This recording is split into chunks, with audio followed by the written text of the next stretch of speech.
Dave, do you see AI as replacing entirely humans, or do you see it as a way of making them more productive? How does AI fit into the world for someone who's more skeptical about how it's impacting the world?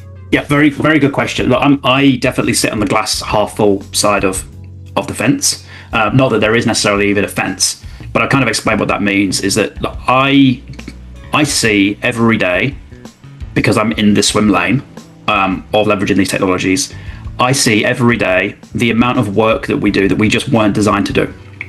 Like, we're all sat behind a screen, staring at millions of pixels on a screen that's all trying to fight for our attention. We sit in a chair all day.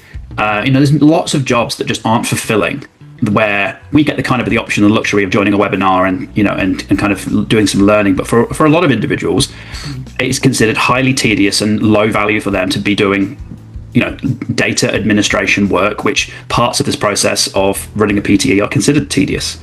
It's hard to update changes in standards. It's difficult to wrangle all the information that's required. That's why we have an LMS, because ultimately it's difficult to do it by hand. That's why we automate it.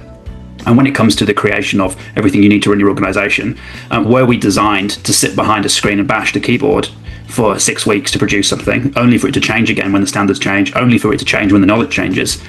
And I would say no. So if we're not designed to do that, what is the best use of that human capital to produce different learner outcomes?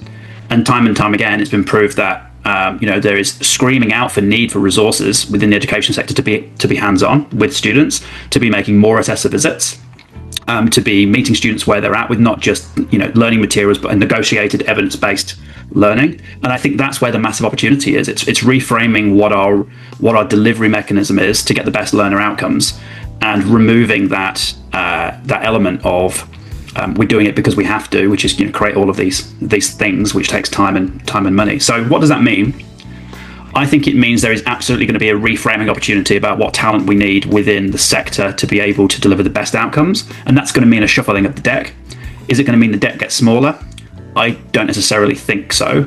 I think it means the demands of the learning environment are going to go up and the expectations are going to go up, which is actually going to need more human horsepower. It will just mean it'll be value creating horsepower as opposed to anything else. Of course, at a niche level, jobs are going to change. But ultimately, there is a distinct bottleneck of increasing the power of what we take to market. And if we just remove roles and don't focus on creating learner outcomes, actually no one wins. And I think that's what's going to happen over time.